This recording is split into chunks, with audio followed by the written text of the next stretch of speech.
தேசிய பேரிடர்வு அப்படின்றது ஒன்றும் அனௌன்ஸ்மெண்ட் பண்றதுக்கு இல்லை. ஏன்னா அந்த அந்த இடத்துல நடந்த நிகழ்ச்சி அப்படிப்பட்டது இல்ல, உத்தராகண்ட்ல நடந்ததுதான் அப்படி நாங்க சொல்ல. There is never an announcement. Please correct me if I am wrong. As தேசிய பேரிடர்வு, அதாவது நேஷனல் டிசாஸ்டர்ன்ற அனௌன்ஸ்மெண்ட் மத்திய அரசு அனௌன்ஸே பண்ணல. வேற ஸ்டேட்டுக்கு பண்ணாங்க, தமிழ்நாட்டுக்கு பண்ணல இல்லைங்க. அந்த சிஸ்டமே இல்லைங்க. There is no such thing as announcing that this is a பேரிடர்வு, national disaster. No, there is nothing like that. உத்தராகண்டுக்கும் பண்ணல, வேற எந்த ஸ்டேட்டுக்கும் பண்ணல. There is no thing as announcing a state as a national disaster. இல்ல. Have you ever announced anything as national disaster till now?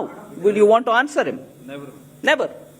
அதனால ஆனா state லெவல்ல ஒருவேளை ஸ்டேட் ஒரு டிசாஸ்டர்னு டெக்ளேர் பண்ணோன்னு விரும்பினாங்கன்னா அதுக்கு வேணுங்கிற கைட்லைன்ஸ் இவங்க கொடுத்துருக்காங்க. எதெல்லாம் அனௌன்ஸ் பண்ண முடியும்? பெஸ்ட், ஒரேடியா என்னெல்லாமோ ஒரு விதமான பூச்சிகள் வந்து பயிரை நஷ்டப்படுத்திருச்சு பெரிய பெரிய அளவில் அப்படின்னா அதையும் அனௌன்ஸ் பண்ணுங்க. வெள்ளமா அனௌன்ஸ் பண்ணிக்காங்க.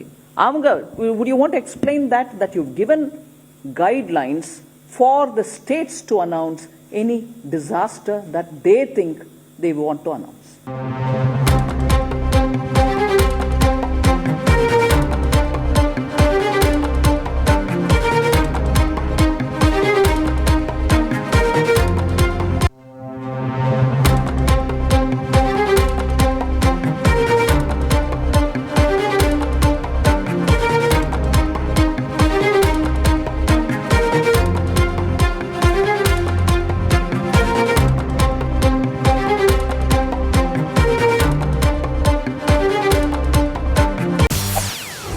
செய்திகளை உடனுக்குடன் தெரிந்து கொள்ள உடனே சப்ஸ்கிரைப் பண்ணுங்க.